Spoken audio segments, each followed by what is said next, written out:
And as Connie mentioned, the process has been going on for quite some time. And August 15th, 2012 is when the initial comprehensive plan committee was established by the town board. And the process is basically, there's two folds. Either you can have a community representation, and this is the track that the town board took, and to have the general citizens get together, come up with their level of interest, what they feel is good for the town. Basically, the idea is to take a look at where things will be in the next 10 or 15 years. What types of things you want to encourage, what types of things you want to discourage, and things of that nature. Kathy Miller served as the chair for the first 4 years, and as Connie mentioned, January 4th of this year, a new board was constituted. Several of the members had moved away and some other things, and basically re-energized the committee. And I want to, again, extend a thanks to all of the participants throughout the entire process for the whole 4.5 years. And for the most part, the concept of a comprehensive plan is dictated by the state. And under town law, section 272A, basically spells out a lot of the information and things that we're supposed to cover. And again, I can give you some of the more particular things, but primarily it's a guideline, and it gives you the basis for making future decisions for other processes, so to speak. The things that most likely follow a comprehensive plan is an update to your land use ordinance or your zoning rules and regulations, and that's usually what most communities use it for. As Connie mentioned, I've had 35 years of doing planning work. I used to be president of the American Planning Association for the state of New York, and I spent 7 years working for the city of Auburn, primarily doing capital projects and grants. And we used the comprehensive plan extensively by building in certain things that we wanted to see happen within the town and the city and the county.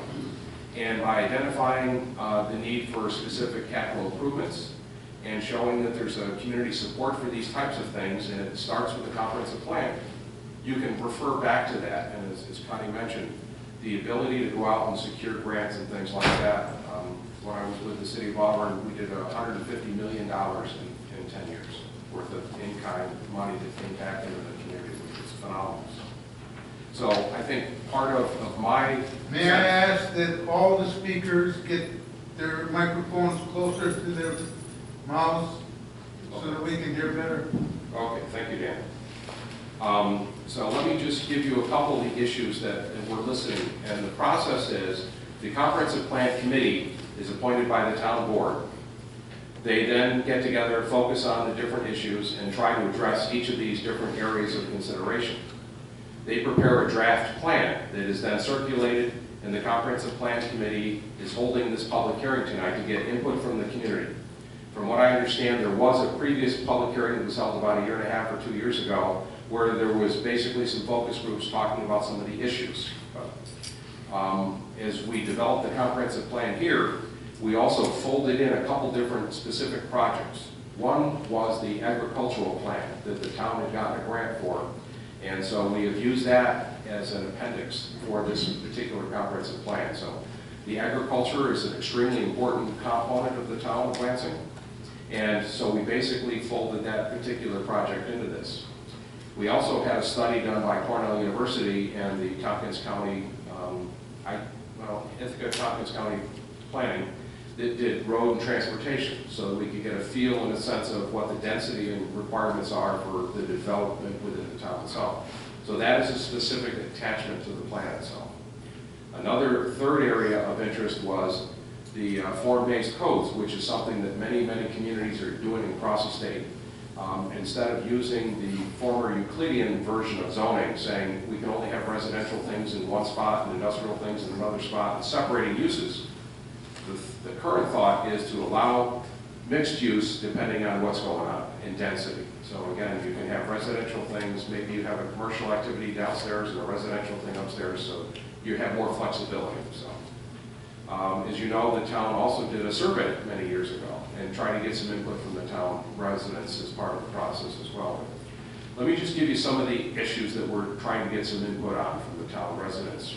Agricultural uses, historic and cultural resources, natural resources, Also, we're supposed to consider population, demographic, and socioeconomic and future projections and trends. And again, using a lot of the information from the Census Bureau, we can gather some of that information.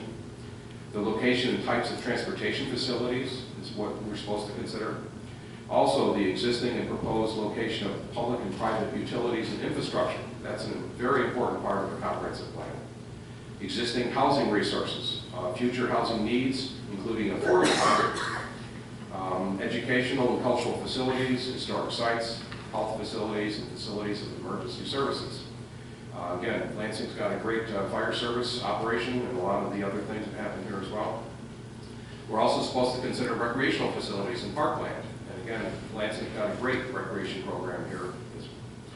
And also specific strategies and policies for improving the local economy. Economic development is a very important part of any comprehensive plan, because as many of you know, the state of New York has put limits on fund balance, how much money you can raise by appropriation of taxes, tax levy increases, and things of that nature. And in my former life, I had to balance some very big budgets, and it's very difficult to do that without the increased tax base. You know, again, we've got some very good businesses here, and we'd like to also look at things that we should expand in. So. And let me just give you a couple seconds on the process. So, tonight we're going to have comments from the public. We'd love to see if you have anything specific in writing. We'd certainly love to see that. We'd like to gather as much information as we can. The next step in the process will be assimilating that information and trying to make some edits and corrections to this draft plan that was presented. Again, tonight we're talking about the July 11th version. Again, there's been 4 or 5 different versions over the last several years. So again, this is the last version that was circulated. And then the town board is, I believe, going to request the planning board to have some input into this. As Connie mentioned, several of the planning board members have been on the committee, but there's also some additional information that we want to make sure that we understand that an important part of the comprehensive plan is really building your future zoning ordinance and what the uses and activities would be permitted and where and how. So we want to focus on what the planning board's inputs are. When that version of the comprehensive plan is finished, it'll then be presented to the town board. And the town board at that point will have a slightly different version of what's here tonight. And then we will have another public hearing that will be before the town board itself. Guy Crow, the town attorney, is here as well tonight. And part of our process is the documentation of the public hearing, both at the committee level and also the town board level. There will also be a seeker review that will be part of the legislative process. So we'll have to do what's called a negative declaration in terms of reviewing the plan and its positives and negatives. That will then go to the town board before they formally adopt it.